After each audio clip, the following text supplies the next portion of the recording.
আমার সন্তানকে কার মারি ফেলাল আল্লাহ। আল্লাহ তোর কাছে বিচার চাই আল্লাহ।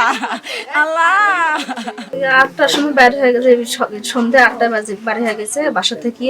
ও ছোট বাচ্চাটাকে নিয়ে, ছোট বাচ্চাটাকে আমি জিজ্ঞেস করলাম, আসলো 8:30 বাজে। আমি বাচ্চাটাকে জিজ্ঞেস করলাম, তোমার আব্বু কই? কই আমার আব্বু কই জানি গেল আমার তুই একটা মানুষের সাথে।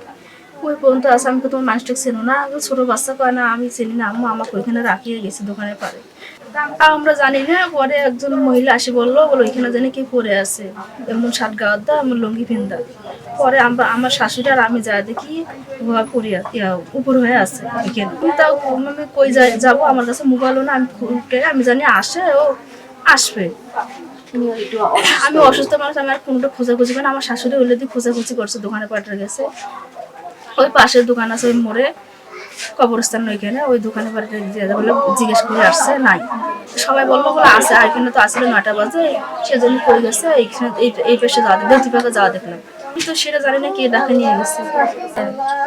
ওর মোবাইলে যোগাযোগ, ওর মোবাইলে দেখে কে নিয়ে গেছে ডাক দিয়ে। না আমাদের কারোর সাথে যোগাযোগ নাই, গ্রাম বাসা তো না, গ্রাম তো না। আমার সন্তানকে কার মারি ফেলাল আল্লাহ। আল্লাহ তোর কাছে বিচার চাই আল্লাহ। আল্লাহ আমার সন্তানকে কে লুকিয়ে নিয়ে গেছে আল্লাহ। আমার সন্তান আল্লাহ কে নিয়ে গেল আল্লাহ।